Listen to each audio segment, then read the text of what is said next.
pessoal, eu sou o Marcelo Lapson e sejam bem-vindos ao canal literário. Pessoal, hoje eu resolvi quebrar uma regrinha que eu tinha colocado aqui no canal, que eu não ia trazer resenha de livros em inglês. E hoje eu estou trazendo, mas por alguns motivos muito importantes. Estou trazendo aqui uma resenha de The Manor and the Estate, de Isaac Bashevis Singer, escritor polonês judaico do século XX, Prêmio Nobel da Literatura em 78 e meu escritor favorito. E porque essa obra até agora não foi ela foi traduzida para o português, mas lá por 1950, uma edição super antiga que saiu de circulação, mas eu, Marcelo Lapson, estou com um projeto ambicioso de traduzi-la. Eu já traduzi alguns capítulos. Por enquanto o projeto eu dei uma congelada por causa do canal e tudo, mas eu estou querendo retomar. Na verdade, eu estou realmente procurando uma editora para apoiar o projeto e aí, com o apoio de uma editora, eu devo dar seguimento. É uma obra bastante extensa, mas é a minha favorita e o meu autor favorito. Eu falei, deixa eu trazer aqui para o canal, para os meus inscritos, para apresentar um pouco melhor aqui o Isaac Bashevis Singer. Então ele foi um escritor polonês, né, nascido na Polônia, obviamente, em 1901. Ele emigrou para os Estados Unidos antes da Segunda Guerra. Ele já viu o nazismo chegando e ele foi para Nova York, depois para Miami. Ele acabou já se radicando nos Estados Unidos e falecendo lá. Ele não escreveu em polonês, tá, pessoal? Ele escreveu em Yiddish. Essa obra aqui é simplesmente fantástica. E sem mais delongas, eu vou aqui conversar um pouquinho com vocês sobre ela. Ela foi traduzida aqui para o português como O Solar e a Mansão, né? Porque ele vai realmente se centrar numa mansão, assim, ela tem um certo aspecto importante em toda a narrativa. Apenas para dar talvez um pequeno contexto histórico, né? Para a gente entender um pouquinho melhor essa obra, acho que é fundamental, né? Então ela começa aqui em 1860, uma época onde a Polônia, onde a história se passa, ela não existia na verdade. A Polônia foi riscada do mapa por cerca de 100 anos. Ela foi dominada pelo Império Russo e, se não me engano, pela Prússia também.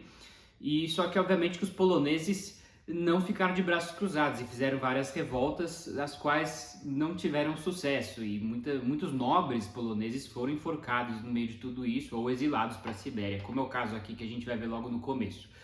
Outra questão interessante é que o Singer, como autor judaico, ele vai trazer a vida judaica antes do iluminismo, assim, da modernidade. Desde sempre os judeus viveram em comunidades mais insulares, mas lá por 1700 criou-se o que se chamava de shtetl, que era aquela comunidade judaica insular, assim, né, onde todos eram bastante ortodoxos e era uma comunidade autossuficiente. Ela produzia a própria carne por questões da religião mesmo. E para preservar as tradições, era uma comunidade que não se integrava ao mundo maior. Ele tinha suas próprias escolas, onde ensinava-se apenas a religião, e um pouquinho de estudos laicos talvez, mas assim, o grande foco era toda a religião, e onde se falava o Yiddish, né? Uma mistura de hebraico e alemão. Essa obra vai trazer esse surgimento aí da modernidade e seu evidente conflito com as tradições judaicas, né? Então várias personagens desta obra aqui vão se deparar com a modernidade e muitas vão abandonar o judaísmo, outras vão achar um meio termo e outras vão simplesmente rejeitá-la por completo, né? E ele vai trazer muito esses conflitos aqui, que eu acho que é fantástico aqui. Cada personagem tem um mundo inteiro dentro dela, né? Ela tem suas reflexões, suas convicções, seus dramas, né? Seus dilemas. Tudo isso vai estar muito bem explorado aqui. Cada personagem tem seu mundo interno muito bem desenvolvido aqui. E o que eu acho muito interessante é que essa obra vai trazer várias famílias, onde a gente vai acompanhar a história inteira delas, né? É bem grande aqui, é a definição de um romance. São personagens que não tem como a gente não empatizar com eles, já que a gente vai estar com eles até o fim da narrativa, né? E o que eu acho legal é que, como são vários personagens e várias histórias muito distintas, a gente não vai se entediar, porque ele vai trazer a história de um pouquinho, depois vai para do outro, depois volta naquele. Então, tem várias famílias. Mas poderia pensar, mas o que eles têm a ver entre si? Não, eles têm sim, nós vamos chegar aqui. Então, sem mais delongas, acho que já falamos bastante aqui, vamos entrar um pouquinho aqui na história, né? Ela começa no vilarejo de Jampol, ou Jampol, né? Acho que porque é com J em polonês é Y, talvez, na Polônia. Um vilarejo em 1860. E a primeira cena mostra o conde Władysław Jampolski. A cidade é batizada em homenagem a ele. e ele está sendo preso por conspirar contra o czar.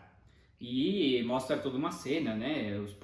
Os camponeses todos indo ver o conde ali sendo preso, né? Um choque para todo o vilarejo.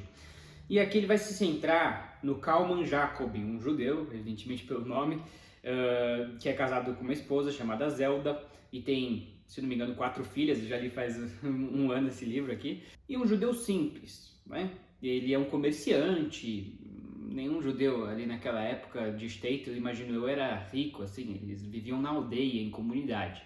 Mas aí surgiu essa grande oportunidade, porque o conde Vladislav Jampolsky era o dono dessa mansão, né? Tinha uma mansão ali, né, no meio do vilarejo. E ele rapidamente vai ter com o novo dono. A propriedade dele foi confiscada pelo Império Russo, vai vir um novo duque aí, né, se apossar da mansão. E o Kalman tinha umas economias e ele conseguiu, na verdade, arrendar a mansão desse duque. Esse duque veio lá e não sabia muito o que fazer lá e o Kalman conseguiu negociar com ele. E aos poucos o que vai acontecer é que esse Kalman Jacob, ele vai enriquecer muito.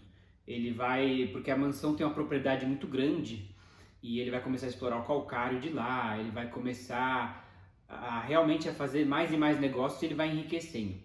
Só que como a gente vai ver aqui, existe um quê schopenhaueriano em toda essa obra aqui, né? O Kalman, por exemplo, vai enriquecer, vários outros personagens vão ter destinos muito distintos, né? Porque o Kalman, ele tem 4 filhas e elas vão começar a se casar e vão começar cada uma a ter um relacionamento, um marido, cada uma vai ter um destino muito diferente da outra, né?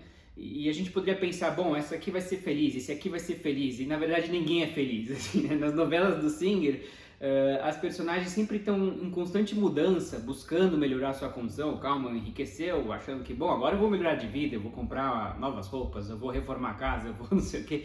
Só que ele começa a enriquecer, ele começa a ver que os problemas se multiplicam. Agora, antes ele tinha que cuidar de uma lojinha, agora ele tem que cuidar de centenas de funcionários, de contabilidade e de roubos, né? Os funcionários estão roubando ele e milhares de preocupações.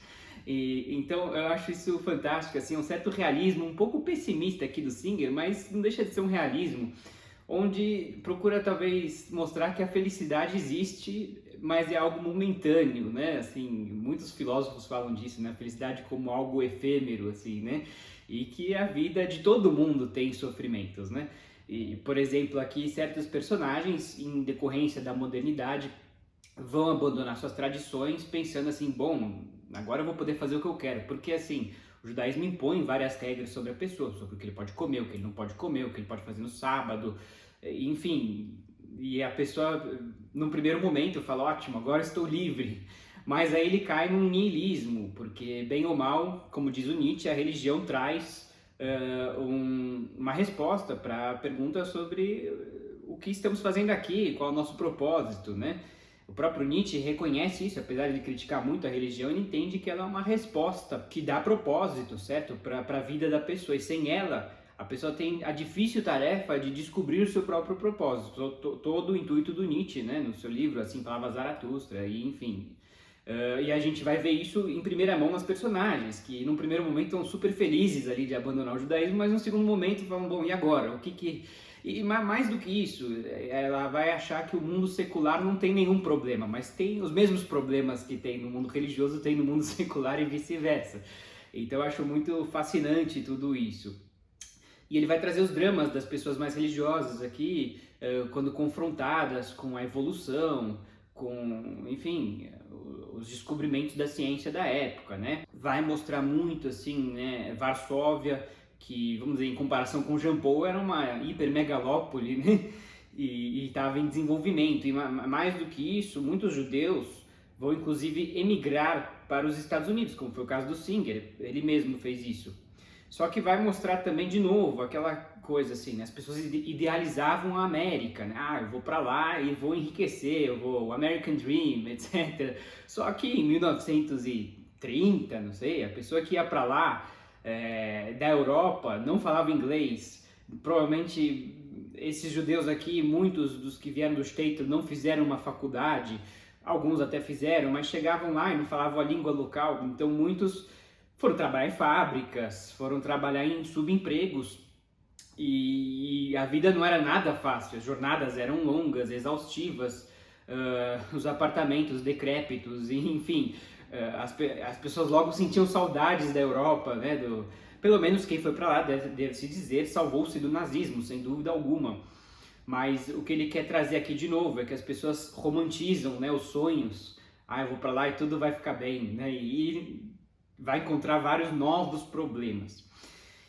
E essa obra vai trazer muitos elementos judaicos, né? Ela vai mostrar aqueles que ficaram no shtetl, né?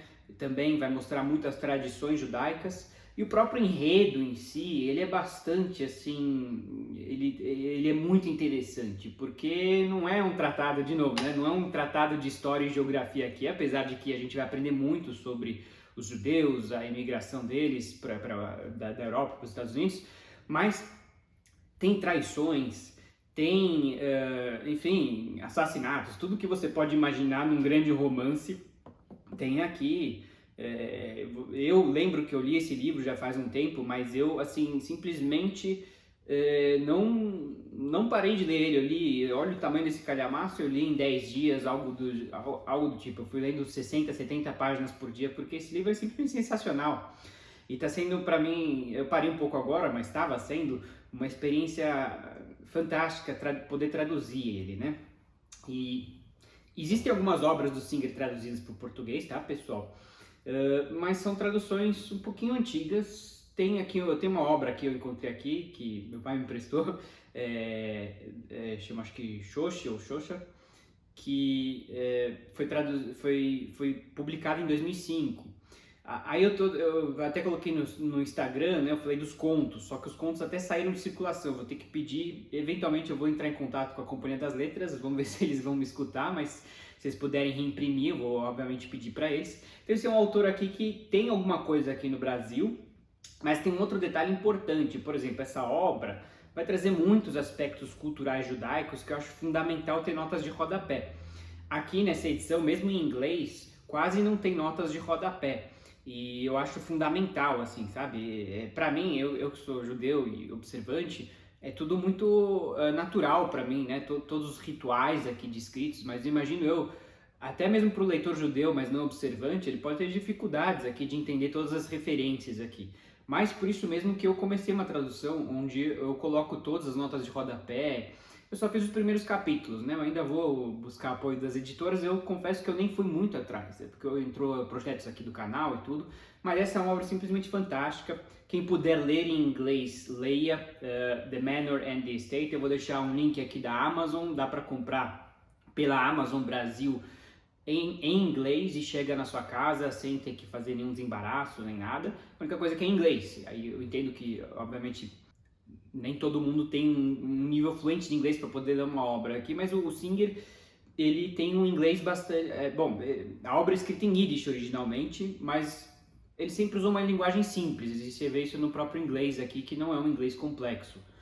Mas enfim, eu estou aí em curso de traduzir e também não sei quanto tempo eu devo demorar nisso, mas só posso dizer que essa aqui é a minha obra favorita. Então é isso, pessoal. Se você gostou dessa resenha, não esquece de deixar sua curtida. Deixe aí nos comentários o que você achou e nos vemos na próxima.